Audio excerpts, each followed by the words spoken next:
সর্বহালতে আমাকে দেখতেছে কে? আল্লাহ রাব্বুল আলামিন আমাকে আপনাকে সর্বহালতে সর্ব অবস্থায় দেখতেছে। আল্লাহ তাআলা কোরআনুল কারীমের মধ্যে বলেন, ওয়ালাকাদ খালাকানাল ইনসানা ওয়া না'লামু মা তুওয়াসওয়িসু বিহি নাফসুহু ওয়া নাহনু আक़রাবু ইলাইহি মিন হাবলিল ওয়ারিদ। আল্লাহ রাব্বুল আলামিন বলেন, ওয়ালাকাদ খালাকনাল ইনসান। আল্লাহ তাআলা বলেন, আমি আল্লাহ তাআলা মানুষকে সৃষ্টি করেছি। আমাদের স্রষ্টাকে জোরে বলেন তো। নাস্তিকেরা বলে যে প্রাকৃতিক ভাবে হয়েছে, কিন্তু আল্লাহ বলেন আমি মানুষকে সৃষ্টি করেছি। আল্লাহ তাআলা বলেন আমি মানুষকে সৃষ্টি করেছি, শুধু তাই নয়, ওয়া না'লামু মা তুওয়াসওয়িসু বিহি নাফসুহু। আমি আল্লাহ এটাও জানি কোন জিনিসে মানুষের অন্তরের মধ্যে ওয়াসওয়াসা দেয়। আমার অন্তরের মধ্যে কোন জিনিসে ওয়াসওয়াসা দেয়? বলেন তো, দুনিয়ার কোন প্রযুক্তি, দুনিয়ার কোন সর্বাধুনিক মেশিন দিয়া আমার অন্তরের ওয়াসওয়াসা কি দিচ্ছে এটা বের করা সম্ভব নাকি? সম্ভব? বলেন। দুনিয়ার সর্বোচ্চ প্রযুক্তি ব্যবহার করেও আমার অন্তরে আমি কি বলতেছি, কি করতে চাচ্ছি, এটা বের করা সম্ভব না। কিন্তু আল্লাহ তাআলা বলেন, ওয়া না'লামু মা তুওয়াসওয়িসু বিহি নাফসুহু।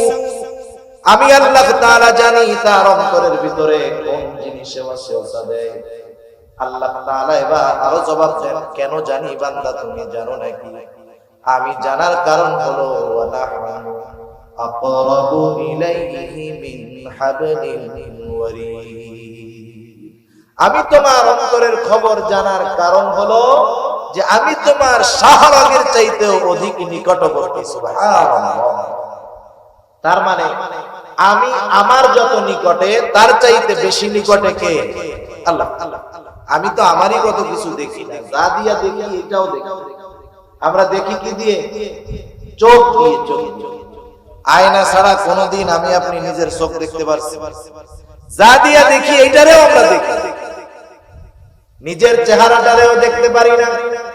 কিন্তু আল্লাহ তাআলা আমার অন্তরের গহীন কোণে কি ওয়াসওয়াসা দেয়, কোন জিনিস ওয়াসওয়াসা দেয়, আল্লাহ তাআলা এটা জানেন। যেই আল্লাহ অন্তরের ওয়াসওয়াসার খবরটাও জানে, বলেন তো সেই আল্লাহ 24 ঘন্টা রাত দিন আধারে আলোতে সর্ব অবস্থায় আমাকে দেখেন কি দেখেন না?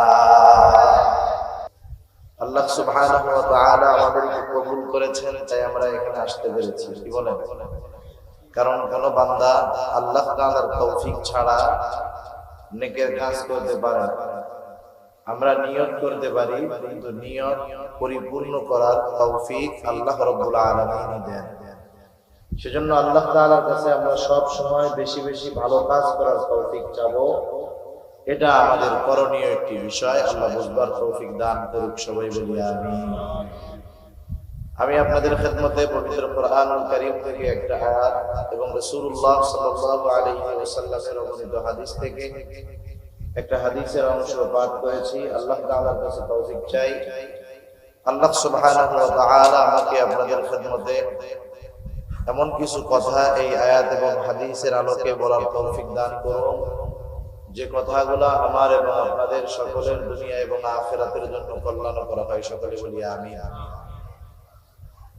আমি যে বিষয় নিয়ে আলোচনা করব সেই বিষয়টা হলো তাকওয়া। তাকওয়া এর স্বাভাবিক অর্থ হলো আল্লাহ তাআলার ভয়। তাকওয়ার আরেক অর্থ হলো আল্লাহর ভয়ে সকল প্রকার গুনাহ থেকে বেঁচে থাকা। তাকওয়ার আরেকটা অর্থ হলো ঈমানের সাথে আল্লাহর ভয়ে সর্বপ্রকার পাপাচার অনাচার থেকে বেঁচে থাকা, বিরত থাকা। মুমিন মাত্রই মুত্তাকি, তাকওয়াওয়ালা। এই দৃষ্টিকোণ থেকে সকল প্রকার মুমিন তিন ভাগে বিভক্ত। মুমিন মাত্রই মুত্তাকি, কিন্তু এই মুত্তাকি তিন ভাগে বিভক্ত। যেমন সবচেয়ে নিম্ন স্তরের মুত্তাকি তাকওয়াওয়ালা হলো তারা যারা ঈমান গ্রহণ করেছে। যারা ঈমান গ্রহণ করেছে, ঈমান এনেছে, এরাও মুত্তাকি, কিন্তু এদের স্তর হলো সবচেয়ে নিচে। কারণ ঈমান আনার মাধ্যমে সে শিরক থেকে বেঁচে থাকছে এবং অনন্তকাল জাহান্নামের থেকে সে বেঁচে গেছে। যেমন আল্লাহ তাআলা কোরআনুল কারীমের মধ্যে বলেন আলিফ লাম মিম, এর অর্থ আল্লাহ তাআলা ভালো জানেন, যালিকাল কিতাব লা রাইবা ফীহি হুদাল লিল মুত্তাকিন। আল্লাহ তাআলা কোরআনুল কারীমের ব্যাপারে বলতেছেন যে এই কোরআনের মধ্যে কোনো সন্দেহ নাই, কিতাবের মধ্যে কোনো সন্দেহ নাই। এই কিতাব কি? হুদাল লিল মুত্তাকিন, এটা মুত্তাকিনদের জন্য পথ প্রদর্শক। এরপরে মুত্তাকি কারা, তাদের পরিচয় আল্লাহ তাআলা দিয়েছেন। আল্লাহ তাআলা কি বলছেন?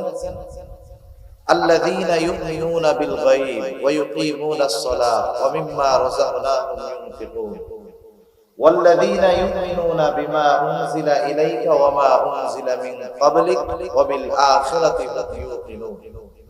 এখানে আল্লাহ সুবহানাহু ওয়া তাআলা বললেন মুত্তাকি হলো তারা আল্লাযীনা ইউমিনুনা বিল গায়ব, যারা অদৃশ্যের উপরে, গায়েবের উপরে ঈমান আনে, ওয়া ইউকিমুনাস সালাহ, যারা নামাজ কায়েম করে, ওয়া মিম্মা রাযাকনাহুম ইউনফিকুন, আল্লাহ প্রদত্ত যে রিজিক এটা থেকে তারা দান করে, ওয়াল্লাযীনা ইউমিনুনা বিমা উনজিলা ইলাইকা ওয়া মা উনজিলা মিন ক্বাবলিক, সাথে সাথে আল্লাহ সুবহানাহু ওয়া তাআলা বললেন যা আপনার উপরে নাজিল করা হয়েছে এবং আপনার পূর্বে যা নাজিল করা হয়েছিল সেগুলোর উপরে যারা ঈমান আনে।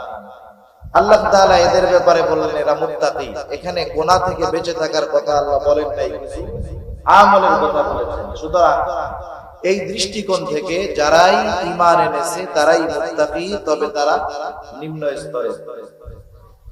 এর পরের স্তরের মুত্তাকি কারা? দ্বিতীয় স্তরের মুত্তাকি হলো যারা গুনাহগুলো থেকে বেঁচে থাকে। তৃতীয় স্তরের মুত্তাকি কারা? সবচাইতে আপার ক্লাসের মুত্তাকি হলো তারা যারা শুধু গুনার থেকে বাঁচে তা না, গুনাহ সংগঠিত হওয়ার যে কারণগুলো আছে সেগুলোর থেকেও তারা বেঁচে থাকে। সুবহানাল্লাহ। আল্লাহ তাআলা এই কথাই বলেন ইয়া আইয়ুহাল্লাযীনা আমানুত্তাকুল্লাহ হাক্কা তুকাতিহি ওয়া লা তামুতুন্না ইল্লা ওয়া আনতুম মুসলিমুন। আল্লাহ তাআলা বলেন হে ঈমানদারেরা, তোমরা আল্লাহ তাআলাকে ভয় করো, ভয় করার মতো তথা যথাযথভাবে ভয় করো। এজন্য ইসলাম দেখেন যেই পাপটাকে হারাম করেছে সেই পাপ সংগঠিত হওয়ার রাস্তাগুলোকেও ইসলাম বন্ধ করে দিয়েছে। যেমন জিনা জঘন্যতম একটি হারাম গুনাহ, হারাম কাজ, পাপ। এই জিনা সংগঠিত হওয়ার কিছু রাস্তা আছে, ওয়ে আছে, এই ওয়ে গুলাকেও আল্লাহ তাআলা হারাম করে দিয়েছে। রাস্তাগুলো কি কি? জিনা সংগঠিত হওয়ার একটা রাস্তা হলো বেগানা নারীর দিকে দৃষ্টিপাত করা, তাকে দেখা। ইসলাম বেগানা নারীকে দেখা এটা বৈধ রাখছে নাকি অবৈধ করেছে? হারাম করে দিয়েছে। বেগানা নারীর সাথে কোনো কারণবিহীন কথা বলার কোনো সুযোগ নাই। বেগানা নারীর সাথে যদি কোনো পুরুষ কথা বলতে চায়, নারী কিভাবে কথা বলবে ইসলাম তাও জানায় দিয়েছে। স্ট্রেট কাট, সোজাসুজি কথা বলবে, কোনো রস কস ছাড়া। এই দেখা, কথা বলা সহ অন্যান্য বিষয় ইসলাম এই কারণে মানা করেছে যাতে করে জিনা সংগঠিত না হতে পারে। এজন্য যেই মানুষগুলা শুধু গুনার থেকে বাঁচে না, ওই গুনাহ সংগঠিত হওয়ার বিষয়গুলা থেকেও বেঁচে থাকে, এরা হলো সর্বোচ্চ পর্যায়ের মুত্তাকি, সর্বোচ্চ পর্যায়ের তাকওয়াওয়ালা। আল্লাহ তাআলা আমাদের সবাইকে তাকওয়ার সর্বোচ্চ স্তরে পৌঁছানোর তৌফিক দান করুক। সবাই বলি আমিন। এখন মুত্তাকি তাকওয়া কিভাবে অর্জন করা যেতে পারে? আল্লাহ সুবহানাহু ওয়া তাআলা কত বড় ইনসাফওয়ালা আমাদের উপরে, কত বড় রহম করেছেন, কত বড় দয়া করেছেন। আল্লাহ সুবহানাহু ওয়া তাআলা কোরআনুল কারীমের মধ্যে যেই আদেশ করেন সেই আদেশ বাস্তবায়ন করার পদ্ধতিও আল্লাহ তাআলাই বলে দেন। সুবহানাল্লাহ। যেমন আল্লাহ তাআলা কোরআনুল কারীমের মধ্যে তাকওয়া অর্জন করার আদেশ করেছেন। আল্লাহ তাআলা কোরআনুল কারীমের মধ্যে বলেন ইয়া আইয়ুহাল্লাযীনা আমানুত্তাকুল্লাহ হাক্কা তুকাতিহি ওয়া লা তামুতুন্না ইল্লা ওয়া আনতুম মুসলিমুন। আল্লাহ রাব্বুল আলামিন ঈমানদারদেরকে উদ্দেশ্য করে বলেন, হে ঈমানদারেরা, তোমরা আল্লাহ তাআলাকে ভয় করো, যথাযথভাবে ভয় করো। আল্লাহ তাআলাকে ভয় করার কথা, তাকওয়ার কথা, গুনাহ থেকে বেঁচে থাকার কথা আল্লাহ তাআলা বললেন। এখন যদি আমরা আল্লাহ তাআলাকে প্রশ্ন করি, আয় আল্লাহ, আপনি যে আমাদেরকে মুত্তাকি হতে বললেন, তাকওয়া অর্জন করতে বললেন, আমরা কিভাবে তাকওয়া অর্জন করব? কারণ কোরআনুল কারীমের মধ্যে আল্লাহ তাআলা যেটা আদেশ করেন সেটা বাস্তবায়নের পদ্ধতিও আল্লাহ তাআলা বলে দেন। যেমন কোরআনুল কারীমের মধ্যে নামাজের কথা আছে, নামাজ কিভাবে বাস্তবায়ন করতে হবে, কিভাবে পড়তে হবে, আল্লাহ তাআলা এটাও আমাদেরকে জানায়া দিয়েছেন। যেমন কোরআনুল কারীমে আল্লাহ তাআলা 82 জায়গায় নামাজের কথা বললেন। এখন যদি আমরা প্রশ্ন করি নামাজ আমরা কিভাবে পড়ব, আল্লাহ তাআলা আমাদেরকে ইঙ্গিত দিয়ে দিয়েছেন, সূত্র দিয়ে দিয়েছেন। আমি আদেশ করেছি নামাজে, এই নামাজটা শিখতে হবে মুহাম্মদুর রাসূলুল্লাহ সাল্লাল্লাহু আলাইহি ওয়াসাল্লামের থেকে। এজন্যই আল্লাহ রাব্বুল আলামিন কোরআনুল কারীমের মধ্যে বলেন, কুল আতিউল্লাহ ওয়া আতিউর রাসূল। আল্লাহ রাব্বুল আলামিন বলেন, তোমরা আল্লাহর আনুগত্য করো, তার রাসূলের আনুগত্য করো। আল্লাহর আদেশ মান্য করো, রাসূলের আদেশ মান্য করো। এখন আল্লাহর আদেশ হলো বান্দা ওয়াকিমুস সালাত, নামাজ কায়েম করো। আমরা যদি বলি আল্লাহ কিভাবে করব, কোন পদ্ধতিতে করব, আল্লাহ তাআলা বলেন তোমাদের কোনো চিন্তা নাই, তোমরা আমার হাবিবের অনুসরণ করো, হাবিবের আনুগত্য করো। এরপরে আল্লাহ তাআলা আর আয়াতের মধ্যে আমাদেরকে জানায়া দেন, মাইয়ুতি'র রাসূল ফাকাদ আতা আল্লাহ। যে আল্লাহর রাসূলের আনুগত্য করলো সে আল্লাহরই আনুগত্য করলো। আর রাসূলুল্লাহ সাল্লাল্লাহু আলাইহি ওয়াসাল্লাম বললেন, নামাজের আদেশ আল্লাহ তাআলা কোরআনে করেছে। আর আল্লাহর নবী বললেন, সাল্লু কামা রাআইতুমুনি উসাল্লি, তোমরা নামাজ ওইভাবে পড়ো যেভাবে তোমরা আমাকে নামাজ পড়তে দেখো। যত আদেশ আছে কোন না কোন ভাবে আল্লাহ তাআলা ওই আদেশ বাস্তবায়ন করার পদ্ধতি দেখায় দিয়েছেন। সুবহানাল্লাহ। মনে করেন আপনি একটা ছেলেকে বললেন যে তুমি আগামী দিন সকাল বেলায় চট্টগ্রাম যাবা, চট্টগ্রাম শহরে যাবা, হালি শহর যাবা, বাইজিদ বুস্তামি যাবা। কিন্তু ছেলেটা জীবনে আপনার ওই ব্রিজের ওই পারে যায় না। বলেন তো, যতই সহজ জায়গা হোক না কেন, অচেনা জায়গা যত সহজ হোক, কিন্তু এটা কঠিন জায়গা। অপরিচিত জায়গা যত সহজ হোক, এটা প্রথমবার কঠিন লাগবে, স্বাভাবিক। আপনি যখন তাকে আদেশ করবেন যে আগামী দিন সকাল বেলায় তোমাকে শহরে যেতে হবে, সে তো জীবনে কোনোদিন শহরে যায় নাই, সে তো রাঙ্গুনিয়াও কোনোদিন যায় নাই। এখন তার জন্য তো শহরে যাওয়া কঠিন। সে যখন বিচলিত, সে যখন পেরেশান, আপনি তার মাথায় হাত দিয়ে বোলায় বললেন, বাবা টেনশন তুমি করো না, তুমি এখান থেকে সুন্দর মতো এই রাস্তায় যাবা, ওখান থেকে একটা সিএনজি তে উঠবা, সিএনজি কে বলবা আমি চট্টগ্রাম শহরে যাব। তোমার যেই জায়গায় যাওয়ার প্রয়োজন সিএনজি ওয়ালা তোমাকে সেই জায়গাতে নামায় দিবে। বলেন তো, আদেশ করার পরে চট্টগ্রাম শহরে যাওয়া তার জন্য যতটা কঠিন মনে হচ্ছিল, যখন আপনি তাকে যাওয়ার রাস্তা পদ্ধতি বলে দিলেন, বলেন তো আদেশ করার পরে তার কাছে যেমন কঠিন মনে হচ্ছিল, যাওয়ার পদ্ধতি বলে দেওয়ার পরে তার কাছে কি আগের মতো কঠিন থাকবে নাকি একটু সহজ হয়ে যাবে? আল্লাহ তাআলা তাকওয়া অর্জন করতে বললেন, খোদা ভীতি অর্জন করতে বললেন, মুত্তাকি হতে বললেন। সাথে সাথে আল্লাহ তাআলা জানায় দিলেন, আমার গোলাম, কেমন করে তুমি মুত্তাকি হবা, পরহেজগার হবা, আমি আল্লাহ তাআলা সেই পদ্ধতিগুলো কোরআনুল কারীমের মধ্যে তোমাদেরকে জানায় দিব। কোরআনুল কারীমের মধ্যে আল্লাহ তাআলা আমাদেরকে পদ্ধতি জানায় দেন। আল্লাহ তাআলা বলেন, ইয়া আইয়ুহাল্লাযীনা আমানুত্তাকুল্লাহা ওয়া কুনু মা'আস সাদিকিন। আল্লাহ রাব্বুল আলামিন বলেন, হে ঈমানদারেরা, তোমরা আল্লাহ তাআলাকে ভয় করো। এরপরে আল্লাহ তাআলা বললেন, ওয়া কুনু মা'আস সাদিকিন, তোমরা সত্যবাদীদের সঙ্গে হয়ে যাও। এখানে কথাটা বোঝার দরকার আছে। অনেক সময় আমরা কথাগুলো বুঝি না, এই আয়াত দিয়ে ওয়াজ করি কিন্তু এই আয়াতের সারমর্মটা আমরা বুঝি না। আল্লাহ তাআলা বললেন কুনু মা'আস সাদিকিন। সাদিকিন শব্দটা হলো বহুবচন, সাদিক শব্দটা হলো একবচন। তার মানে আল্লাহ তাআলা বললেন তুমি অনেক অনেক সত্যবাদীদের সাথে মিলিত হও। কথা বুঝেন নাই? অনেক সত্যবাদীদের সাথে তুমি মিলিত হও, তার মানে আমার গোটা জীবনের প্রত্যেকটা পদক্ষেপে আমি যাদের সাথে মিশবো, যাদেরকে বন্ধু বানাবো, তারা প্রত্যেকেই সত্যবাদী হতে হবে। আল্লাহ তাআলা তো বহু গুণ আছে, সত্যবাদিতার গুণের কথা কেন আল্লাহ তাআলা উল্লেখ করলেন? আল্লাহ তাআলা তো বলতে পারতেন নামাজীদের সঙ্গে হয়ে যাও, আল্লাহ তাআলা তো বলতে পারতেন যারা দান সাদকা করে তাদের সঙ্গে হয়ে যাও, আল্লাহ তাআলা তো বলতে পারতেন যারা বেশি বেশি মানুষের সাথে ভালো কথা বলে তাদের সঙ্গে হয়ে যাও। কিন্তু আল্লাহ তাআলা সাদিক সত্যবাদিতার গুণের কথাটা কেন উল্লেখ করলেন?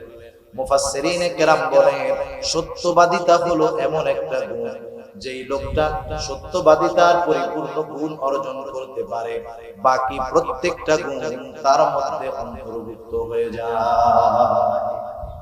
পরিপূর্ণ সত্যবাদিতার গুণ যে অর্জন করতে পারছে তার মধ্যে বাকি গুণগুলা এমনিতেই চলে আসে। কারণ সত্যবাদিতা হলো কল্যাণের বিষয়। রাসূলুল্লাহ সাল্লাল্লাহু আলাইহি ওয়াসাল্লাম সত্যবাদিতার গুণের ব্যাপারে বলেন ইন্নাস সিদকা ইয়াহদি ইলাল বির ওয়া ইন্নাল বিররা ইয়াহদি ইলাল জান্নাহ।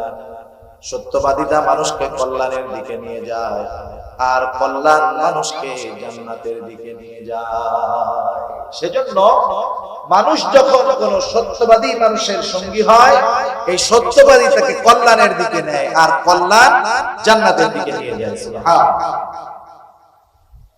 সেজন্য সত্যবাদী তথা ভালো মানুষকে আল্লাহ তাআলা বন্ধু বানাতে বলছেন, ভালো মানুষের সঙ্গী হতে বলেছেন। আমার জীবনের যতগুলা ধাপ আছে সেই ধাপটা হতে পারে শিক্ষা জীবন, সেই ধাপটা হতে পারে আমার সামাজিক জীবন, সেই ধাপটা হতে পারে আমার ব্যবসা জীবন, কর্মক্ষেত্রের জীবন।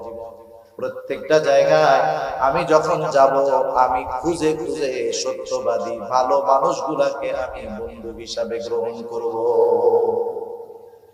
যেই ছাত্রটা চায় যে আমি মুত্তাকি হব, পরহেজগার হব, স্কুলের ছাত্র হোক, কলেজের ছাত্র হোক আর মাদ্রাসার ছাত্র হোক, স্কুল কলেজে যাওয়ার পরে সে সর্বপ্রথম বুঝতে থাকবে কোন ছেলেগুলা নামাজি, কোন ছেলেগুলা ভদ্র, কোন ছেলেগুলা ইফটিজিং করে না, কোন ছেলেগুলা দ্বীনের সাথে মিলে চলে।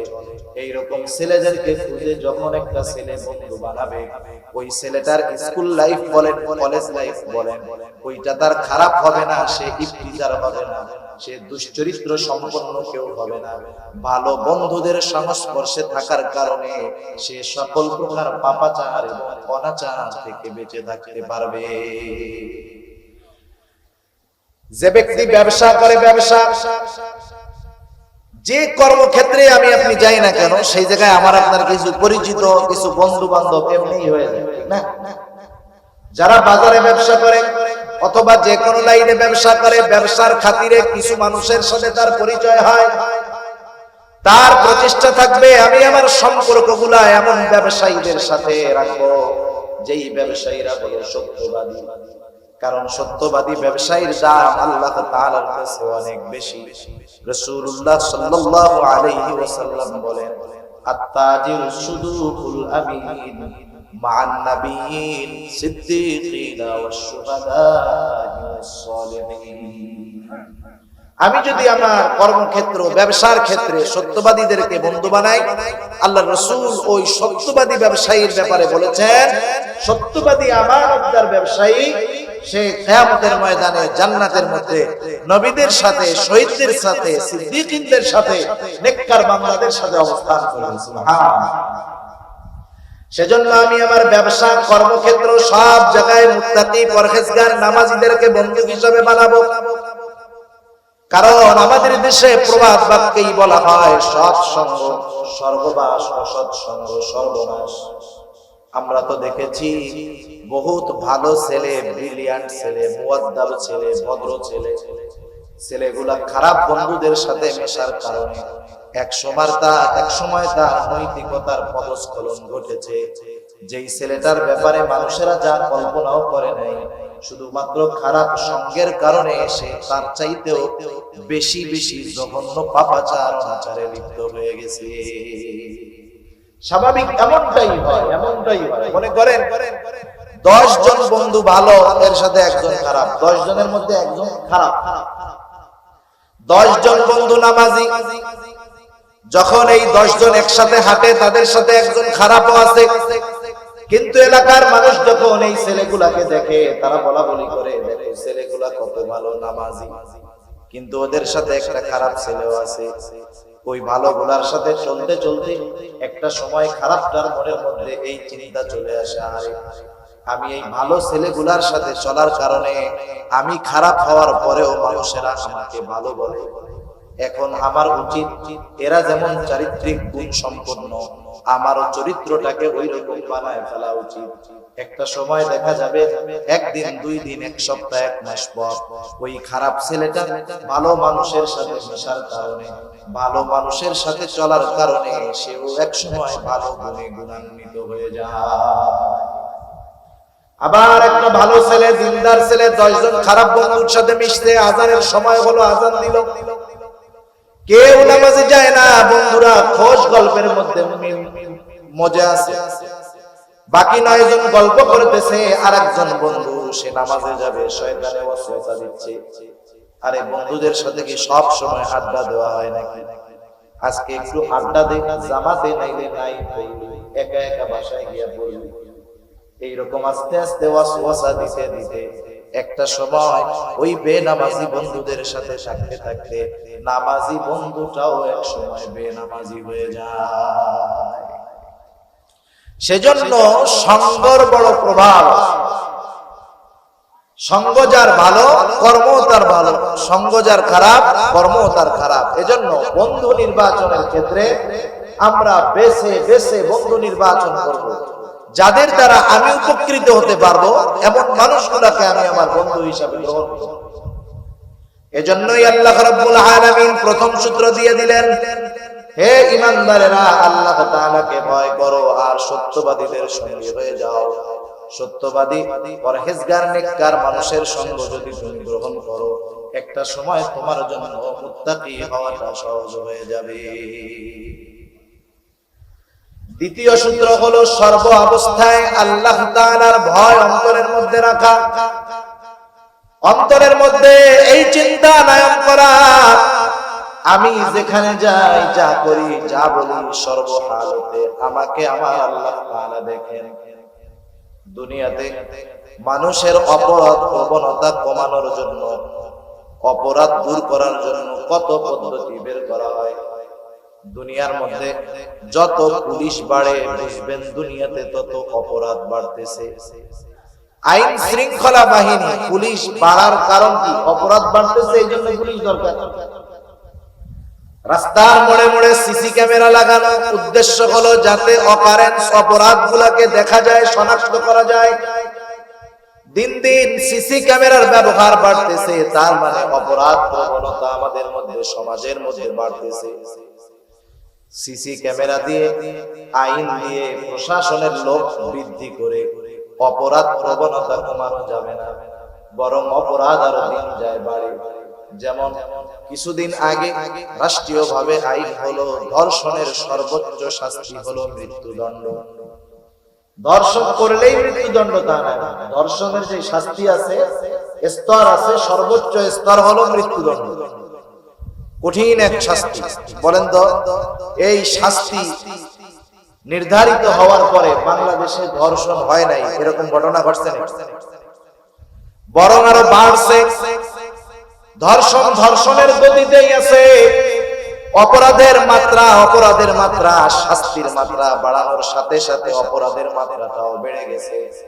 তার মানে দুনিয়ার আইন দিয়ে, প্রযুক্তি দিয়ে মানুষকে মুত্তাকি বানানো যাবে না, গুনার থেকে বাঁচানো যাবে না, কিন্তু মানুষগুলার অন্তরে যদি কিছু বিষয় দৃঢ়ভাবে বদ্ধমূল করে নিতে পারি আমরা, তাহলে মুত্তাকি হওয়া যাবে, সকল প্রকার গুনাহ থেকে বাঁচা যাবে।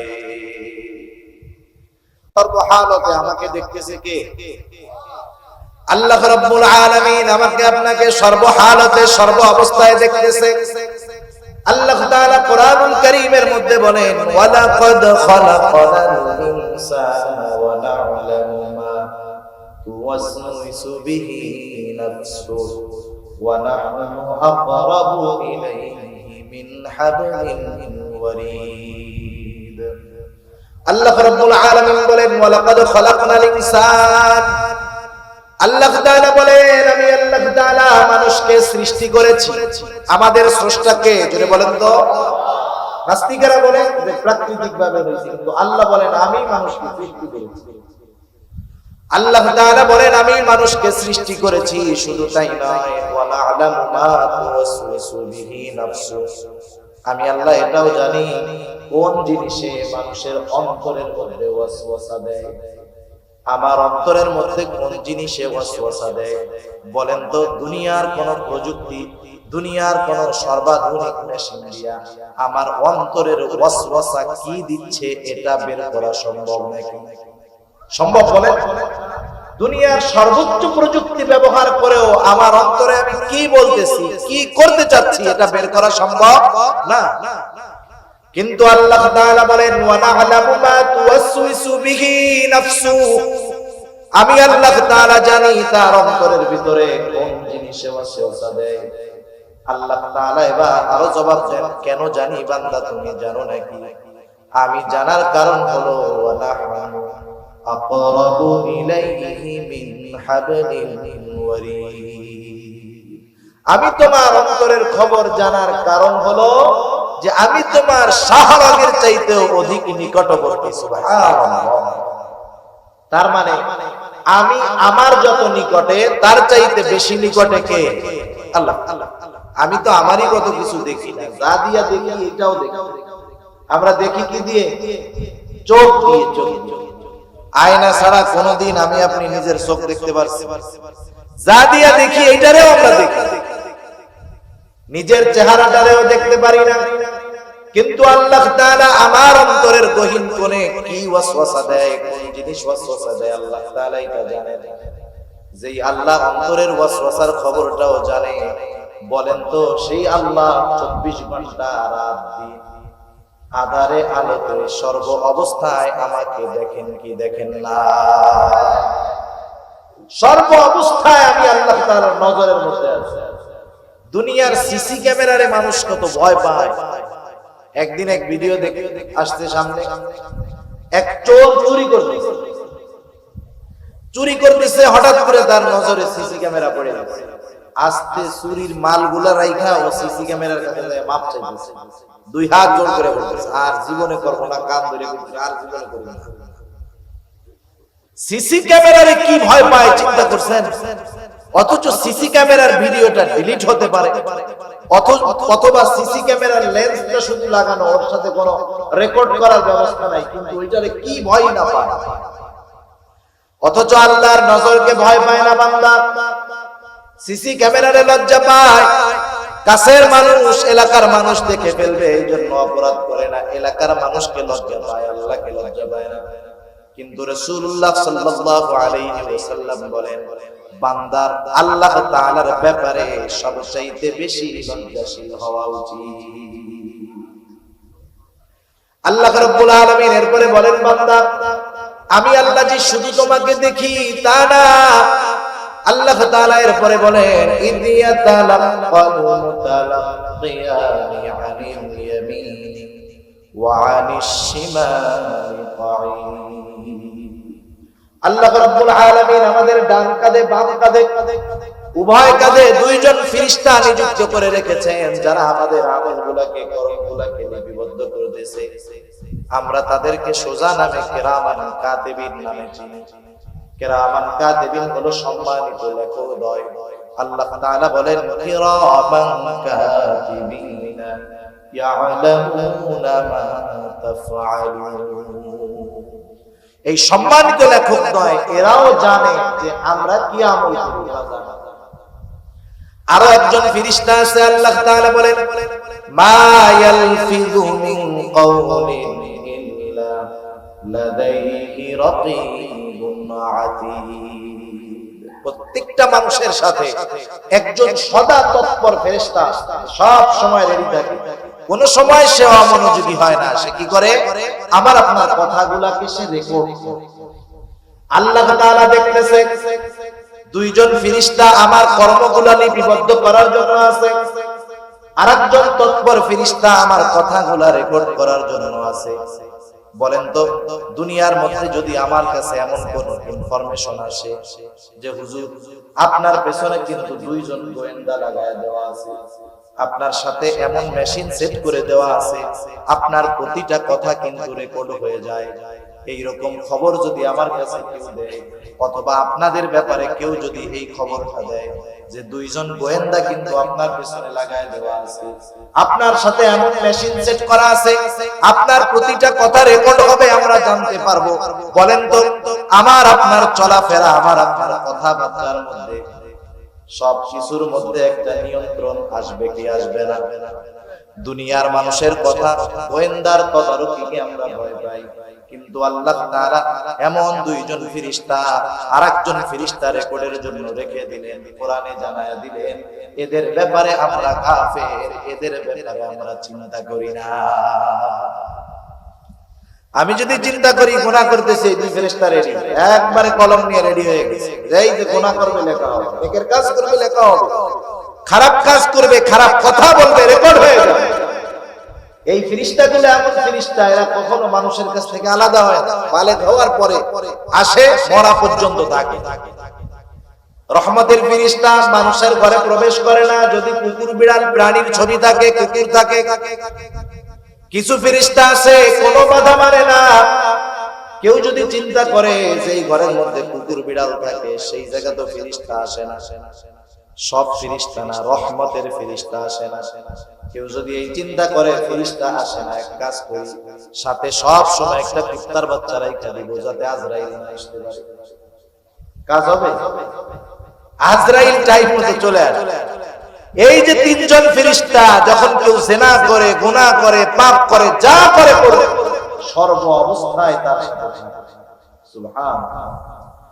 আবার দেখেন কোরআনুল কারীমের মধ্যে আল্লাহ তাআলা বললেন কিয়ামতের ময়দানে আমি গুনাহ যে হাত দিয়ে করি, পা দিয়ে করি, চোখ দিয়ে করি, কান দিয়ে করি, জবান দিয়ে করি, এরাও আমার বিপক্ষে সাক্ষী হয়ে দাঁড়াবে। আল্লাহ তাআলা কোরআনুল কারীমের মধ্যে বলেন আল ইয়াউমা নাখতিমু আলা আফওয়াহিহিম ওয়া তুকাল্লিমুনা আইদিহিম ওয়া তাশহাদু আরজুলুহুম বিমা কানু ইয়াকসিবুন। আল্লাহ রাব্বুল আলামিন বলেন আজকের এই দিন, অর্থাৎ কিয়ামতের দিন, নাখতিমু আলা আফওয়াহিহিম, আমি তাদের মুখের উপরে মোহর মেরে দিব, বাক শক্তি রুদ্ধ হয়ে যাবে, কথা বলতে পারবে না। আল্লাহ তাআলা বলেন ওয়া তুকাল্লিমুনা আইদিহিম, আমার সাথে কথা বলবে তাদের হাত, ওয়া তাশহাদু আরজুলুহুম বিমা কানু ইয়াকসিবুন, সাক্ষী দিবে তাদের পা, তারা হাত পা দ্বারা দুনিয়াতে কি উপার্জন করেছে।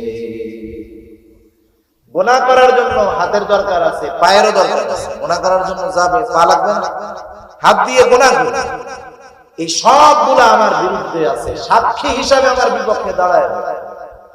আল্লাহ তাআলা আর এক জায়গায় বলেন শাহিদা আলাইহিম সামউহুম ওয়া আবসারুহুম ওয়া জুলুদুহুম বিমা কানু ইয়াকসিবুন। আল্লাহ তাআলা বলেন সাক্ষী দিবে তাদের চোখ, সাক্ষী দিবে তাদের কান, সাক্ষী দিবে তাদের চামড়া। দুনিয়ার মধ্যে হাতও কথা বলে না, পাও কথা বলে না, হাত পা কোনো অপরাধ করলে বাধা দেয় না, চোখ কান কোনো অন্যায় করলে, গুনার কাজ করলে বাধা দেয় না।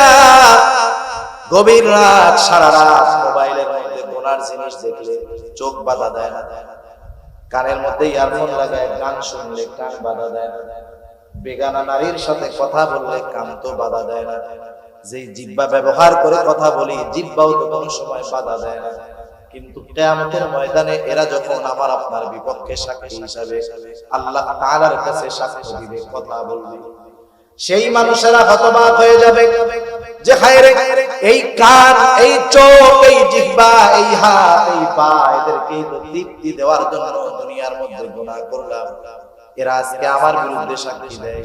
তখন তারা তাদের চামড়াকে উদ্দেশ্য করে বলবে, ক্বালু লিজুলুদিহিম লিমা শাহিদতুম আলাইনা ক্বালু আনতাকানা আল্লাহুল্লাযী আনতাকা কুল্লা শাই ওয়া হুয়া খালাকাকুম আউওয়ালা মাররাতিন ওয়া ইলাইহি তুরজাউন। আল্লাহ তাআলা জানায় দেন সেই দিন এই মানুষগুলো কি বলবে, তারা বলবে ক্বালু লিজুলুদিহিম লিমা শাহিদতুম আলাইনা, তারা তাদের চামড়াকে বলবে, ও চামড়া, কেন আজকে তোমরা আমাদের বিরুদ্ধে সাক্ষী দাও, কেন আমাদের বিরুদ্ধে আচরণ করতেছো? দুনিয়ায় তো কথাবার্তা বলো নাই, এখন কেমনে কও? চামড়ার জবান তো আল্লাহ করে দিবে। চামড়া বলবে ক্বালু আনতাকানাল্লাহ, এই হাত পা অঙ্গ প্রত্যঙ্গ জবাব দিবে যে আমাদেরকে আজকে কথা বলার ক্ষমতা দিয়েছে কে? যে আল্লাহ সবাইকে কথা বলার ক্ষমতা দিয়েছে, সেই আল্লাহ আজকে আমাদেরকে কথা বলার ক্ষমতা দিয়েছে। দেখেন, চিন্তার বিষয় হলো আল্লাহ দেখতেছে, এতটুকুই যথেষ্ট ছিল, কিন্তু এরপরেও আমার বিরুদ্ধে আরো কত সাক্ষী আছে আল্লাহ সবগুলো জানায় দিয়েছে। এগুলো কোরআনের কথা। কিসের কথা? কোরআনুল কারীমের কথা।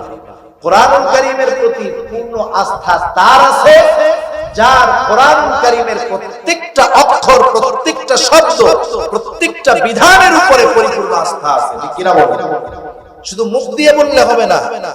সেজন্য আমার অন্তরের মধ্যে যদি এই কথাগুলা দৃঢ়ভাবে বদ্ধমূল হয়ে যায় যে আমার আল্লাহ দেখতেছে, ফেরেশতারা আছে, হাত পা অঙ্গ প্রত্যঙ্গ আমার গুনার সাক্ষী, তাহলে গুনার থেকে বেঁচে থাকা আমার জন্য সহজ। স্বর্ণযুগের মানুষ যারা ছিল, স্বর্ণযুগের মানুষগুলার অন্তরের মধ্যে আল্লাহ ভীতি এমন ছিল, তারা সর্ব অবস্থায় মনে করত যে আমরা আল্লাহ তাআলার নেটওয়ার্কের ভিতরে কোনো কিছু করার উপায় নাই।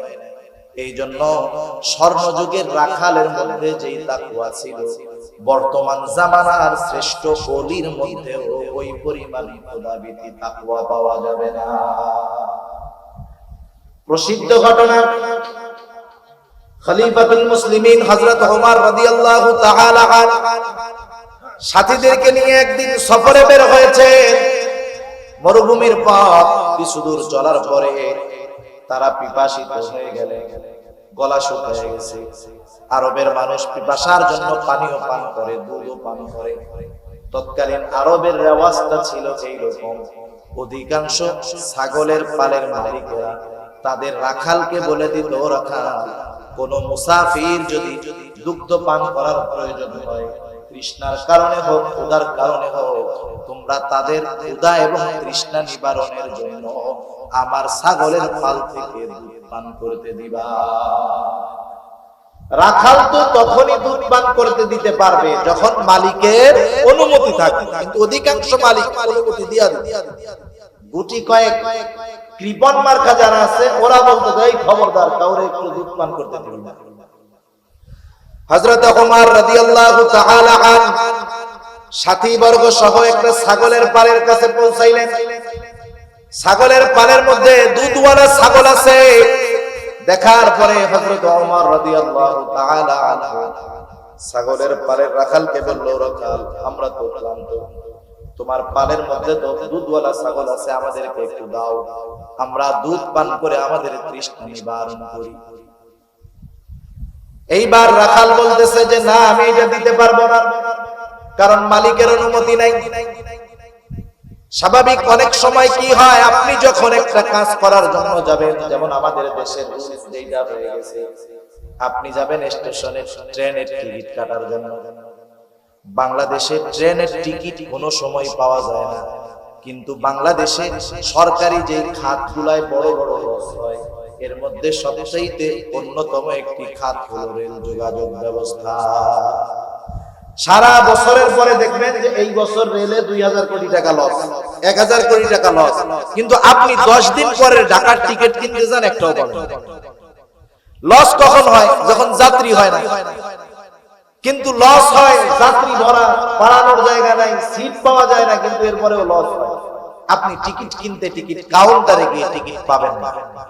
আশেপাশে দেখবেন কিছু লোক ঘুরতেছে, আইসা আপনার কানে বলবে, অথবা আপনার পরিচিত থাকলে যখন তারে বলবেন ভাই 100 বাড়ায় বাড়ায়, তখন বলবে অমুকের কাছে জানো, যে চার দোকানটা আছে, কাকার কাছে যাই বললেই আমার কথা টিকিট দিয়ে দিবে। এরকম আছে না নাই বলে?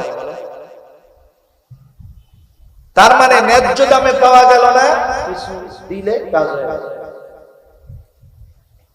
মালিকের মানা, এই জন্য রাখাল দুধ পান করবে না। হযরত ওমর রাদিয়াল্লাহু তাআলা আনহু একটু পরীক্ষা করতে চাইলেন রাখালকে, দেখি একটু বেশি দিলে কাজ হয় কিনা।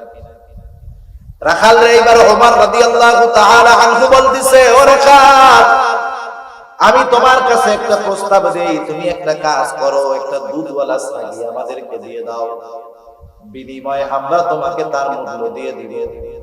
এতে আমাদের দুধের দ্বারা তৃষ্ণা নিবারণ হবে, গোশতের দ্বারা ক্ষুধা দূর হবে। তোমার মালিক যদি তোমাকে জিজ্ঞাসা করে যে ছাগল কোথায়, তুমি বলবা একটা নেকড়ে অথবা বাঘে আক্রমণ করে ধরে নিয়ে গেছে। এটা স্বাভাবিক, মাঝে মধ্যেই ঘটে। রাখাল বললে মালিক বিশ্বাস করে। হযরত ওমর রাদিয়াল্লাহু তাআলা আনহু যখন রাখালরে বললেন, রাখাল, তোমাকে আমি কিছু টাকা দিচ্ছি, সম্পদ দিচ্ছি, তুমি ছাগল একটা দিয়ে দাও। তোমার মালিক যদি জিজ্ঞাসা করে, তুমি বলবা নেকড়ের পাল আক্রমণ করে একটা ছাগল নিয়ে গেছে। তোমার মালিক সেইটা বিশ্বাস করবে। রাখাল সাথে সাথে হতবাক হয়ে গেল। রাখাল বলতেছে, ইয়া গাদা ফাইনাল্লাহ, ইয়া হাদা ফাইনাল্লাহ। রাখাল বলতেছে, হে আগন্তুক, তুমি কি বলো? আল্লাহ কোথায়? আল্লাহ কোথায়? আল্লাহ কোথায়? তুমি কেমন কথা বলতেছো?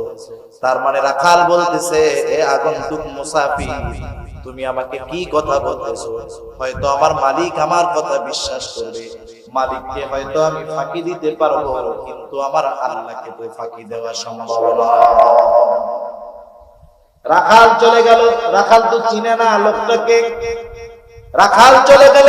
হযরত ওমর রাদিয়াল্লাহু তাআলা আনহু বলতেছে, যতদিন দুনিয়ার মধ্যে এই রাখালের মতো মানুষ থাকবে, ততদিন মুসলিম জাতিকে কোন প্রকার অকল্যাণ গ্রাস করতে পারবে না।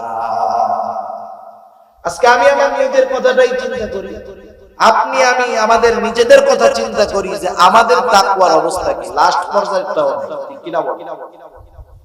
স্বর্ণযুগের নারীরা কেমন ছিল? স্বর্ণযুগের যুবতী নারীরা কেমন ছিল? হযরত ওমর রাদিয়াল্লাহু তাআলা আনহু রাতের বেলায় বের হইতেন মানুষের খোঁজ খবর জানার জন্য। একদিন একেবারে শহরের শেষ প্রান্তে হযরত ওমর রাদিয়াল্লাহু তাআলা আনহু চলে গেলেন। রাতের শেষ প্রহর, সুবহে সাদিকের পূর্ব মুহূর্তে তিনি দেখতেছেন একটা ঘরের মধ্যে মিটমিট করে আলো জ্বলতেছে। একটু অবাক হলেন, সকলে ঘুম, নিস্তব্ধ নীরবতা, কিন্তু ওই ঘরটার মধ্যে কেন আলো জ্বলে? আস্তে আস্তে ওই ঘরের দিকে তিনি অগ্রসর হয়ে গেলেন। কান পেতে আছেন, ভেতরে থেকে দুইজনের গলার আওয়াজ পাওয়া যায়, দুইজন নারী। একটা বিষয় মনে রাখতে হবে, শাসক প্রজার অবস্থা জানার জন্য নিজে অথবা শাসকের দায়িত্বপ্রাপ্ত কেউ যদি বাস্তব অবস্থা জানার জন্য কারো ঘরের দেয়ালে কান পাতে, সেটার বৈধতা আছে। কিন্তু আমার আপনার নাই। আমার আপনার আছে? আমার আপনার নাই। কোন মহিলার অপর মহিলার গোপন কথা এরকম কান লাগায় শোনার অধিকার নাই। আল্লাহ তাআলা মানা করছেন, ওয়ালা তাজাসসু, তোমরা গুপ্তচর বৃত্তি করবা না। কিন্তু রাষ্ট্রপ্রধান অথবা রাষ্ট্রপ্রধান যদি কাউকে দায়িত্ব দেয় কোনো কারণে, সে গুপ্তচর বৃত্তি করবে, এটা করা দরকার। হযরত ওমর রাদিয়াল্লাহু তাআলা আনহু কান লাগায় শুনতেছেন দুই মহিলার গলার আওয়াজ। বোঝা গেল একজন মা একজন মেয়ে। মা ঘুম থেকে উঠে মেয়েকে ডাকতেছে, বলতেছে, ওহে কন্যা, দ্রুত উঠে যাও, ছাগলের দুধটা দহন করো, সকাল বেলায় বিক্রয় করতে হবে। এখন তো ছাগলেও দুধ কম দিচ্ছে, আমরাও অভাবে আছি। দুধটা দহন করার পরে তুমি দুধের সাথে একটু পানি মিশিয়ে দিও, তাতে বেড়ে যাবে। মেয়েটা বলতেছে, মা আপনি কি বলেন? খলিফা দুধের সাথে পানি মেশাতে মানা করছে। মা বলতেছে, মেয়ে তুমি কি বোকা নাকি? কোথায় খলিফা আর কোথায় আমরা? খলিফা হয়তো তার প্রাসাদের মধ্যে আরামে ঘুমাইতেছে, কে দুধে পানি মিশাইলো আর না মিশাইলো এটা কি খলিফার দেখার টাইম আছে নাকি? মেয়েটা বলে, মা খলিফা ওমর হয়তো জানবে না, দেখবে না, কিন্তু আল্লাহ রাব্বুল আলামিনকে ফাঁকি দেওয়া যাবে না। হযরত ওমর রাদিয়াল্লাহু তাআলা আনহু চলে গেলেন। পরের দিন সকাল বেলায় মা মেয়েরে ডাকাইছে। ঘটনার রাত সকাল বেলায় যখন খলিফাতুল মুসলিমিন তার মা মেয়েকে ডাকালো, দুজনের কলিজা শুকায় গেছে। নিশ্চয়ই আমাদের রাতের কথোপকথনের ব্যাপারে খলিফা জেনে গেছে আজকে আর নিস্তার নাই। তারা চিন্তিত এবং ভীত। কিন্তু হযরত ওমর অর্ধ জাহানের বাদশা, এই মেয়েটার পরহেজগারিতা তার এত পছন্দনীয় হয়েছে, একজন দুধওয়ালির মেয়ের তাকওয়াকে প্রাধান্য দিয়ে নিজের ঘরের পুত্রবধূ হিসাবে তাকে গ্রহণ করেছে। কারণ রাসূলুল্লাহ সাল্লাল্লাহু আলাইহি ওয়াসাল্লাম তো বলছে যে চারটা জিনিস দেখে মানুষ বিবাহ করে, সম্পদ দেখে, সৌন্দর্য দেখে, বংশ দেখে, দিন দেখে। নবী বলেন ফাযফার বিদাতিদ দ্বীন, দ্বীনকে প্রাধান্য দেওয়ার কথা বলা হয়েছে। হযরত ওমর রাদিয়াল্লাহু তাআলা আনহু এই মেয়ের মধ্যে পরিপূর্ণ তাকওয়া পেয়েছেন, দ্বীন পেয়েছেন। এজন্য একজন দুধওয়ালির মেয়ে হওয়া সত্ত্বেও অর্ধ জাহানের বাদশা তার ছেলের সাথে ওই মেয়ের বিবাহ দিতে কোনো প্রকার কোনটা বন্ধ করেন না। তাদের কাছে একজন তাকওয়া সম্পন্ন মানুষ কত দামি। আর এই মেয়ের ঔরস থেকেই এক সময় দুনিয়ার মধ্যে পঞ্চম খলিফা ওমর ইবনে আব্দুল আজিজ রাহমাতুল্লাহি আলাইহির মতো জগৎ বিখ্যাত সাধকের জন্ম আল্লাহ তাআলা দুনিয়াতে দিয়েছেন। সেজন্য আমি আপনি যদি এই চিন্তা অন্তরের মধ্যে রাখি, আমার আল্লাহ আমাকে সর্ব অবস্থায় দেখতেছে, বলেন তো এই চিন্তা যদি আমার মধ্যে থাকে, তাহলে আমার রাতের চরিত্র, মানুষের লোকচক্ষুর অন্তরালের চরিত্র আর মানুষের মধ্যের চরিত্র সেম হয়ে যাবে। রাতেও চরিত্র যেমন, দিনের বেলাতেও তার চরিত্রটা তেমন হয়ে যাবে। শুধু এতটুকু চিন্তা আমার আপনার জীবনের গতিপথ বদলিয়ে মুত্তাকি আমাকে আপনাকে বানাবে। তৃতীয় বিষয়, তৃতীয় পদ্ধতি, আমি আমার জীবনের হিসাব নিকাশ গ্রহণ করব। যেই মুমিন তার জীবনের হিসাব নিকাশ গ্রহণ করে, সেই মুমিন মুত্তাকি সফল মুমিন হতে পারে। কারণ বাজারের মধ্যে যেই ব্যবসায়ী তার ব্যবসার হিসাব যথাযথভাবে রক্ষণাবেক্ষণ করে, সে হতে পারে সফল ব্যবসায়ী। দেখবেন কিছু ব্যবসায়ী আছে বাজারের মধ্যে, রাত 10টায় দোকান বন্ধ হয়, বাজার বন্ধ হয়, সে 9টার সময় শাটার নামায়া দেয়। 1 ঘন্টা ব্যাপী সে হিসাব করে, আজকে দিনে আমার কত টাকা বিক্রয় হলো, কত টাকা বাকি গেল।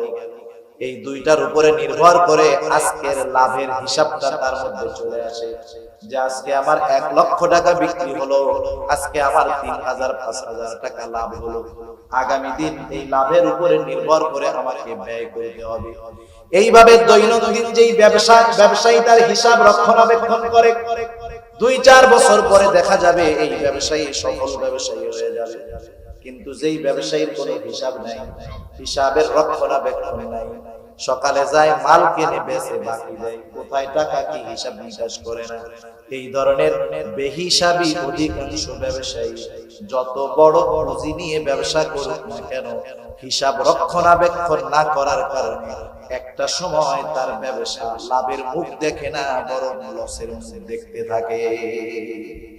যারা আদর্শ ব্যবসায়ী দেখবেন এরা হিসাব করে, 1 টাকা 2 টাকার হিসাবও তারা ছাড় দেয়। আমরা তো অনেক সময় মনে করি ওরে বাবা এত বড় ব্যবসায়ী 2 টাকাও লেখা রাখছে। না না, এটা তার একটা রুলস, তার এই নিয়ম নীতি তাকে সফল ব্যবসায়ী হওয়ার পথে অগ্রসর করেছে। অনুরূপভাবে যেই মুমিন তার জীবনের হিসাব নিকাশ গ্রহণ করে, সেই মুমিনের জীবন পরিবর্তন হয়। এই জন্য বুজুর্গানে দিন বলেন, প্রত্যেকটা মুমিন রাতে ঘুমানোর পূর্বে যখন বিছানায় শুয়ে, তখন তার সারা দিনের আমলের হিসাব নিকাশ করবে। সে ঠান্ডা মাথায় চোখ দুটাকে বন্ধ করে সকাল থেকে নিয়ে শোয়ার আগ পর্যন্ত কতগুলা ভালো কাজ করেছে, কতগুলা অন্যায় করেছে, কতগুলা পাপ করেছে, সে যদি ঠান্ডা মাথায় চিন্তা করে সকাল থেকে নিয়ে রাত পর্যন্ত প্রত্যেকটা কাজের দৃশ্য তার চোখের সামনে ভেসে উঠবে। সে চিন্তা করতে পারবে যে আজকে আমি 10টা গুনার কাজ করেছি, আজকে আমি 9টা নেকের কাজ করেছি। আজকের হিসাবে গুনাহ বেশি, নেকের কাজ কম। আর মানুষ যখন রাতের বেলায় শোয়ার সময় সে যেই ধরনের চিন্তা করে তার রাতটা ওই ধরনের অতিবাহিত। যেমন কেউ যদি শোয়ার সময় মোবাইল টেপা শুরু করে, ফেসবুক হোক ইউটিউব হোক যাই করে করুক, দেখবেন এক সময় ফেসবুক টিপতে টিপতে টিপতে টিপতে ইউটিউব দেখতে দেখতে রাত যত গভীর হয় তত অশ্লীলতা পাপের দিকে সে ধাবিত হয়। গুনার সিস্টেম আছে কিছু, এই প্রযুক্তিগুলো আমাদেরকে একসাথে গুনার দিকে নিয়ে যায়, আস্তে আস্তে গুনার দিকে ধাবিত করে। মনে করেন একজন একটা সিনেমা দেখতেছে, ওই সিনেমা দেখতে দেখতে নিচে ডেসক্রিপশনে অথবা সাইডে আরেকটা ভিডিও এসে হাজির হয়ে যাবে যেটা ওইটার চেয়ে আরেকটু জঘন্য, ও এবার ওইটাই ঢুকবে, ওর মাইন্ড স্যাটিসফ্যাকশন এরকম হয়ে যাবে, ওর আঙ্গুল ওইখানে যাবে, এরপরে ঢুকবে আরেকটু জঘন্যতায় ঢুকবে, আস্তে আস্তে একেবারে গুনার সমুদ্রের মধ্যে ওকে নিয়ে যাবে। গুনাহ করতে করতে হঠাৎ করে ফজরের আজান দিবে, শয়তান পা টিপবে, ঘুম আসবে, ফজর তো গেছে গেছে, জোহরও কাজা হওয়ার অবস্থা। আর যেই ব্যক্তি রাতে শোয়ার সময় মৃত্যুর চিন্তা করে, পরকালের চিন্তা করে ঘুমাবে, দেখবেন ফজরের আজান দেওয়ার সাথে সাথে লাফ দিয়ে ঘুম থেকে উঠবে কিনা। সেজন্য রাতের বেলায় যে যেমন চিন্তা করে তার মানসিক অবস্থা পরের দিন রাতের বেলায় ওরকমই হয়। এইবার যদি লোকটা চিন্তা করে, আহারে আজকে তো আমার গুনাহ বেশি হয়ে গেল, নেকের কাজ কম হয়ে গেল, এখন যদি আমি মারা যাই কি হবে? সে হয়তো তাওবা করবে, শুধু আজকের দিনের গুনার জন্য নয়, সে হয়তো তার গোটা জীবনের তাওবা গুনার জন্য অনুশোচনা করবে, তাওবা করবে। খালেস তাওবা কইরা মনে করেন রাতে ঘুমালো, আল্লাহ না করুন এই লোকটা যদি রাতের বেলা মারা যায়, আশা করা যায় সে একজন নিষ্পাপ লোক হিসাবে তার নাজাতের জন্য তার তাওবাটা যথেষ্ট হয়ে যাবে। কারণ সে তো তাওবা করে ঘুমাইছে, খালেস তাওবা করে ঘুমিয়েছে, আর গুনাহ করার মতো সুযোগ পায় নাই। চিন্তা করেন এতটুকু চিন্তা তার মধ্যে তাওবার অনুশোচনা, গুনার অনুশোচনা আনতে পারে, তাওবা করে মরতে পারে, নাজাত পেয়ে যেতে। সেজন্য নিজের জীবনের আমলের হিসাব নিকাশ নেওয়া হতে পারে এই হিসাবটাই একটা সময় আমাকে গুনাহ মুক্ত জিন্দেগি গড়ার তৌফিক দান করবে। আর গুনাহ মুক্ত জিন্দেগি যেই মুমিনের, সেই মুমিন হলোই মুত্তাকি মুমিন। মানুষের সামান্য চিন্তা কেমন করে পরিবর্তন করে মানুষের। হযরত আব্দুল্লাহ ইবনে উমর রাদিয়াল্লাহু তাআলা আনহু হতে একটা হাদিস আসছে। আব্দুল্লাহ ইবনে উমর রাদিয়াল্লাহু তাআলা আনহু বলেন, এই হাদিসটা, এই ঘটনাটা আল্লাহর নবী একবার, দুইবার, তিন, চার, পাঁচবার নয়, বারবার আমাদের কাছে বর্ণনা করেছেন যে বনি ইসরাইলের মধ্যে এক জালেম ছিল। এই জালেমের নাম হলো কিফিল, ধনাঢ্য জালেম, টাকাওয়ালা জালেম। এমন কোন পাপ নাই, এমন কোন গুনাহ নাই যেটা সে করে নাই। সকল প্রকার পাপ সে করত। একদিন তার কাছে একজন অভাবগ্রস্ত দরিদ্র মহিলা তার কাছে আসলো কিছু টাকা ধার চাওয়ার জন্য, কর্জে হাসানা চাওয়ার জন্য। কিন্তু জালেম কিফিল যখন দেখলো মহিলার চেহারাটা সুন্দর, এইবার মহিলাকে সে প্রস্তাব দিয়ে বসলো। মহিলা অভাবের তাড়না তার এতটা বেশি ছিল, সে জালেম কিফিলের শর্ত মেনে নিতে বাধ্য হলো। কারণ হাদিসের মধ্যে আসছে, কাদাল ফাকিরু আইয়াকুনা কুফরা, দারিদ্রতা মানুষকে কুফরি পর্যন্ত পৌঁছায় দেয়। সেজন্য একটা কথা বলার দরকার। মনে করেন অনেক সময় হয় যে আল্লাহ তাআলা আমাদেরকে এবিলিটি দিয়েছে, সম্পদওয়ালা বানাইছে, কিন্তু আমার প্রতিবেশী অভাবগ্রস্ত। আমি সম্পদওয়ালা, আমার সামর্থ্য আছে, আমার সামর্থ্য থাকার পরেও আমার কোন প্রতিবেশী অভাবের কারণে যদি কোনো পাপে লিপ্ত হয়, কিয়ামতের ময়দানে ওই অভাবগ্রস্ত ব্যক্তি তার পাপের কারণে একা অপরাধী সাব্যস্ত হবে না, বরং তার সামর্থ্যবান প্রতিবেশীও কিয়ামতের ময়দানে আল্লাহর আদালতে অপরাধী হিসেবে। সেজন্য আমাদের প্রতিবেশী যারা আছে খেয়াল রাখতে হবে তারা অভাবের কারণে যেন কখনো কোনো প্রকার পাপের মধ্যে লিপ্ত না হয়ে যায়। কারণ আমার সামর্থ্য আছে, ও পাপে লিপ্ত হবে, ওর পাপের কারণে আমার আল্লাহর কাছে ধরা খাইতে হবে। এইবার মহিলা টাকাটা নিয়ে চলে গেল। নির্ধারিত দিনক্ষণে জালেম কিফিল উপস্থিত হয়ে গেছে। কিফিল গিয়ে বলতেছে, ও মহিলা, তুমি যেই প্রতিশ্রুতি দিয়েছিলে তুমি তোমার প্রতিশ্রুতি পূরণ করো। এইবার মহিলা কান্না শুরু করে দিল। কিফিল বলতেছে, এখন কেন কান্না করো? আমি কি তোমাকে কোনো এই শর্তে রাজি হয়েই তো তুমি আমার কাছ থেকে টাকা এনেছো? মহিলা চোখের পানি ছেড়ে দিয়ে বলে, ও কিফিল, আমি অভাবের তাড়নায় প্রয়োজনের কাছে ধরা পড়ে গেছি, এই জন্য তোমার কথার স্বীকৃতি দিয়েছিলাম যে কিফিল, কিন্তু আমি তো জীবনে কোনোদিন এরকম অপরাধ করি নাই, জেনা করি নাই। আমার তো ভয় হয় কিফিল, তোমার সাথে জেনা করার পরে আমি যদি মারা যাই, আমি আল্লাহ তাআলার কাছে একজন জেনাকারী হিসেবে উপস্থিত হব। ও কিফিল, আমার কান্নার কারণ হলো আল্লাহর ভয়, আল্লাহর ভয়। এতটুকু কথা জালেম কিফিলের অন্তরের মধ্যে পরিবর্তন এনে দিল। জালেম কিফিল বলতেছে, আমি তো কোনো অপরাধ নাই যে বাদ দেই নাই। মহিলা 60 দিরহাম তার কাছ থেকে ধার নিয়েছে। কিফিল বলতেছে, যাও, তোমাকে 60 দিরহাম সাদাকা করে দিলাম, আর আমি আজকে থেকে ওয়াদা করলাম, তাওবা করলাম, আমি আর কোনোদিন জিনা করব না, সুদ খাবো না, আল্লাহ তাআলার নাফরমানি করব না, কোনো প্রকার পাপ করব না। জালেম কিফিল তাওবা করে বাড়িতে চলে গেল। ঘটনাক্রমে রাতের বেলায় জালেম কিফিল মারা গেল। জালেম যদি মারা যায়, মানুষ মুখে না বলতে পারে, অন্তরে অন্তরে খুশি হয়, কিন্তু আল্লাহ রাব্বুল আলামিন কিফিলের ব্যাপারে আল্লাহ তাআলা জানায় দিলেন, আল্লাহ রাব্বুল আলামিন কিফিলকে ক্ষমা করে দিয়েছে। মানুষের জীবনের পরিবর্তন দেখেন, সামান্য একটা কথা জীবনের গতিপথ পাল্টায় দিতে পারে। এই রাতের চিন্তা আমার জীবনের হিসাব নিকাশ, আমার জীবনের গতিপথ পাল্টিয়ে আমাকে মুত্তাকি পরহেজগার বানাতে পারে, কিনা বলেন? বুজুর্গানে দিন এই তিনটা পদ্ধতির কথা বিশেষভাবে উল্লেখ করেন, আর আল্লাহ তাআলা সেই জন্য বলেন, ইয়া আইয়ুহাল্লাযীনা আমানুত্তাকুল্লাহ, হে ঈমানদারেরা, তোমরা আল্লাহ তাআলাকে ভয় করো। ওয়াত্তাকুল্লাহ, তোমরা আল্লাহ তাআলাকে ভয় করো। তিনটা পদ্ধতি আপনাদের খেদমতে পেশ করলাম। এক নাম্বার, কেউ যদি মুত্তাকি হতে চায়, সত্যবাদীকে বন্ধু হিসাবে গ্রহণ করবে। দুই নাম্বার, সর্ব অবস্থায় আল্লাহ তাআলা দেখতেছে, এটাকে অন্তরের মধ্যে দৃঢ়ভাবে বদ্ধমূল করবে। তিন নাম্বার, নিজের জীবনের হিসাব নিকাশ গ্রহণ করতে হবে। আল্লাহ তাআলা সেই জন্য বলেন, ইয়া আইয়ুহাল্লাযীনা আমানুত্তাকুল্লাহা ওয়াল তানজুর নাফসুম মা কদ্দামাত লিগাদিন ওয়াত্তাকুল্লাহ। আল্লাহ তাআলা বলেন, হে ঈমানদারেরা, ইয়া আইয়ুহাল্লাযীনা আমানুত্তাকুল্লাহ ওয়াল তানজুর নাফসুম মা কদ্দামাত লিগাদ। তুমি একটু নিজের দিকে নজর দাও না, তুমি আগামীর জন্য কি প্রেরণ করতেছো, কি জমাইতেছো। আমরা ভবিষ্যতের জন্য টাকা পয়সা জমাই ব্যাংকের মধ্যে, নিজের ভবিষ্যতের চিন্তা করে, পরিবার পরিজন সন্তান সন্তানাদির ভবিষ্যতের কথা চিন্তা করে আমরা ব্যাংকের মধ্যে টাকা জমাই। আর আমার আল্লাহ তাআলা বলে, ও আমার গোলাম, অনির্দিষ্ট ভবিষ্যতের জন্য তুমি কি জমাইতেছো, পরকালের জন্য তুমি কি জমাইতেছো। কারণ আমি আপনি যখন চোখ দুইটা বন্ধ করব, দুনিয়ার মধ্যে যা উপার্জন করেছি একটা টাকার মালিকানাও আমার থাকবে না।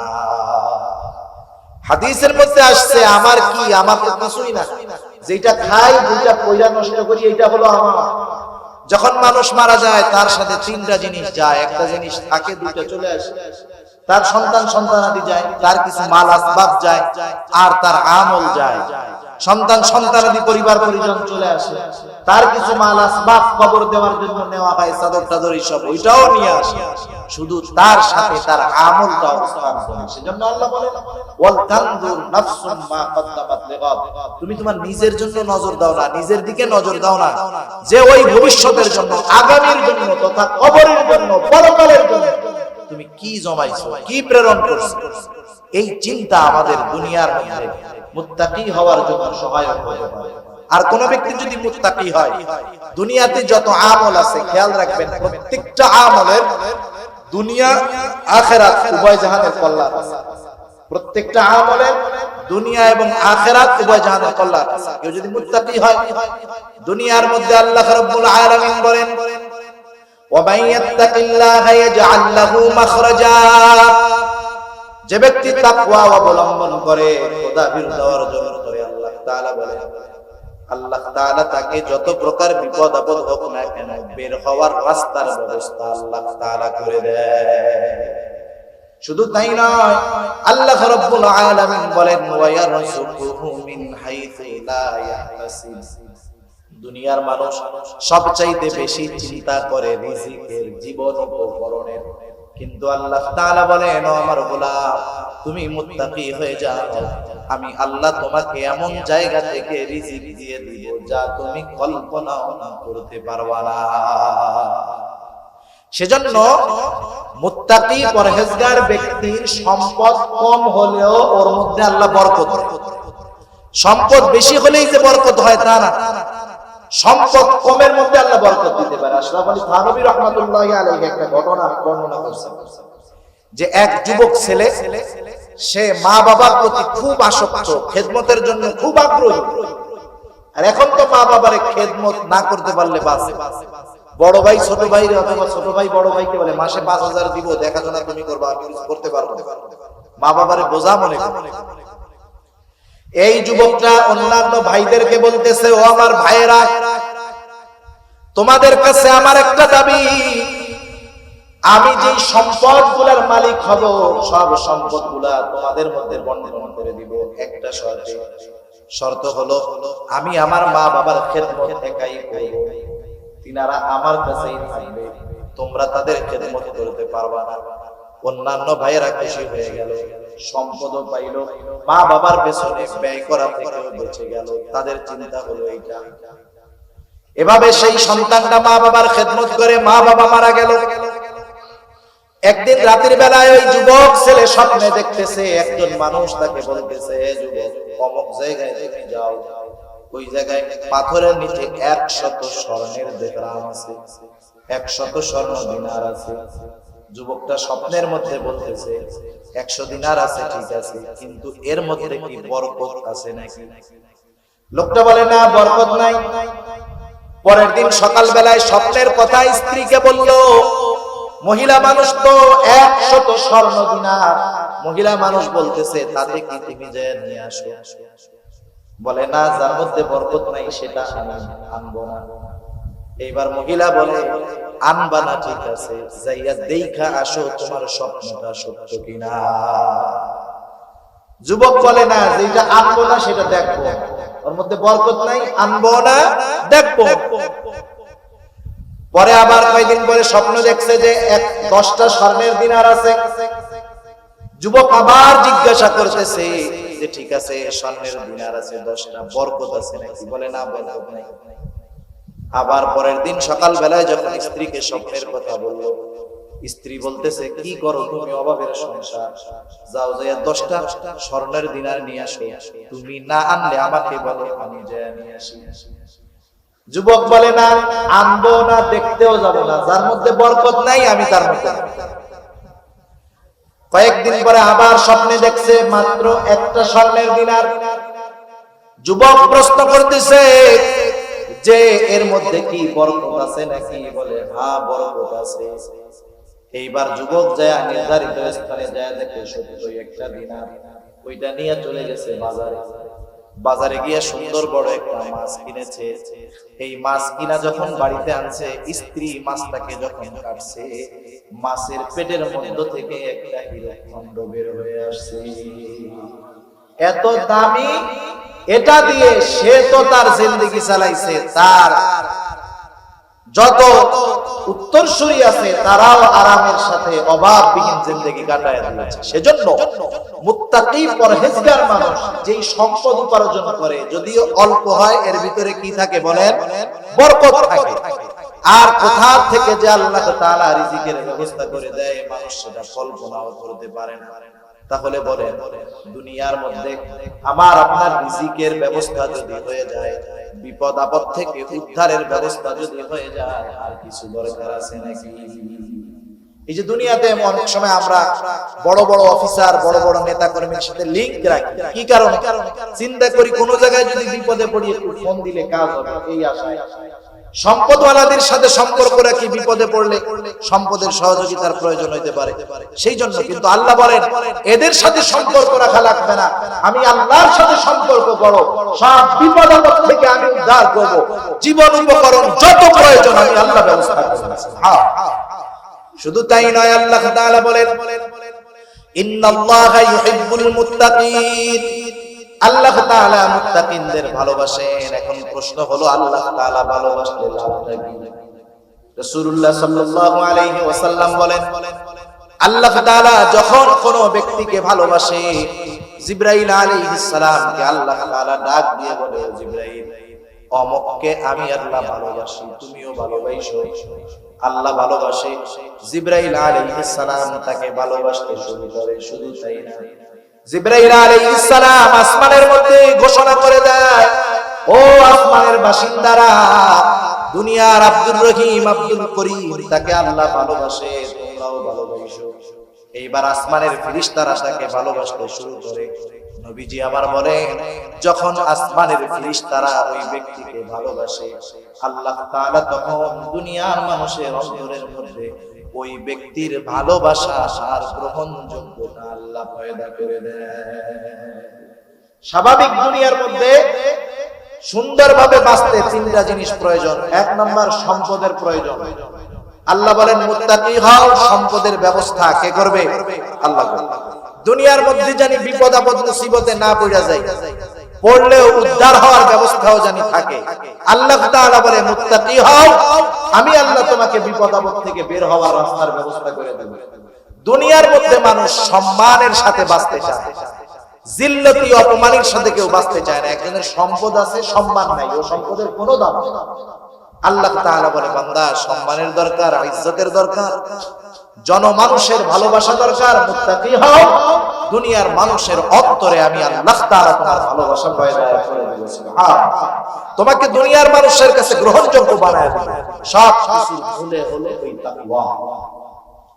আর পরকালে কি হবে আল্লাহ রাব্বুল আলামিন জানায় দেন। আল্লাহ তাআলা বলেন ওয়াসিফাল্লাযীনা তাকাউ রাব্বাহুম ইলাল জান্নাতি যুমারা,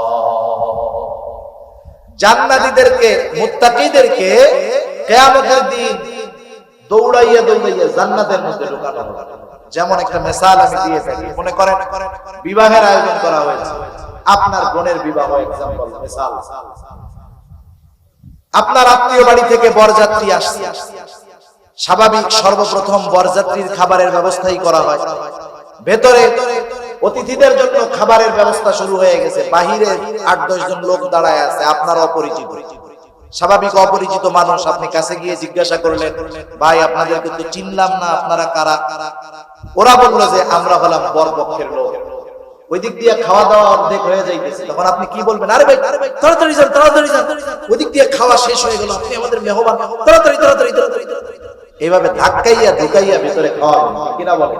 এই যে দাওয়ানি দিছেন, এটা কি মারামারির দাওয়ানি নাকি? এটা হলো মুহাব্বত, ভালোবাসার দাওয়া। ওই রকম মুত্তাকিদেরকে কিয়ামতের দিন ফেরেশতারা এইভাবে বলবে, তাড়াতাড়ি জান্নাতে যান, তাড়াতাড়ি জান্নাতে যান। সুবহানাল্লাহ। শুধু তাই না, কিয়ামতের ময়দানেও আল্লাহ রাব্বুল আলামিন মুত্তাকিদেরকে উচ্চ সম্মান দিবেন। আল্লাহ বলেন যুয়িনা লিল্লাযীনা কাফারুল হায়াতুদ দুনিয়া ওয়া ইয়াসখারুনা মিনাল্লাযীনা আমানু ওয়াল্লাযীনা ইত্তাকাউ ফাওকাহুম ইয়াওমাল কিয়ামাহ। আল্লাহ রাব্বুল আলামিন কাফেরদের চোখে দুনিয়াকে সুশোভিত করে দিয়েছেন। এই জন্য যারা মুত্তাকি, পরহেজগার, সম্পদকর, কাফেররা তাদেরকে তিরস্কার করে, অপমান করতে চায়। কিন্তু আল্লাহ তাআলা জানায় দেন, কাফেররা দুনিয়ার বুকে তাদেরকে যতই অপমান করার প্রচেষ্টা করুক না কেন, কিয়ামতের ময়দানে আল্লাহ রাব্বুল আলামিন মুত্তাকিনদেরকে উচ্চ সম্মানে সম্মানিত করবে। কিয়ামতের ময়দানে সম্মানিত হবে, জান্নাতে যাওয়ার আগে তারা সম্মানিত হবে। শুধু তাই না, আল্লাহ রাব্বুল আলামিন কোরআনুল কারীমের মধ্যে বলেন মুত্তাকিনদের আবাস বসার স্থান কোথায় হবে? আল্লাহ তাআলা বলেন ফি মাকআদি সিদকিন ইনদা মালিকিন মুকতাদির। আল্লাহ তাআলা বলেন ইন্নাল মুত্তাকিনা ফি জান্নাতিন ওয়া নাহার ফি মাকআদি সিদকিন ইনদা মালিকিন মুকতাদির। যারা পরিপূর্ণ তাকওয়া অর্জন করতে পেরেছে তাদের জন্যই শুধুমাত্র এই ফ্যাসিলিটিটা থাকবে। মুত্তাকিনদের জন্য জান্নাতে থাকবে নহর।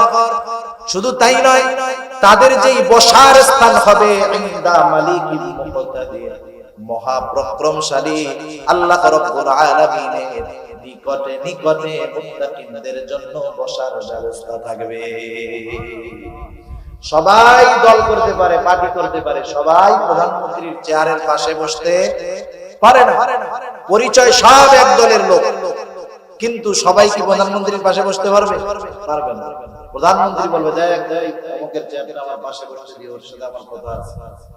যে যত বেশি প্রিয় সে প্রধানমন্ত্রীর তত কাছে আসবে। আর আল্লাহর কাছে মুত্তাকি হলো সবচাইতে প্রিয়।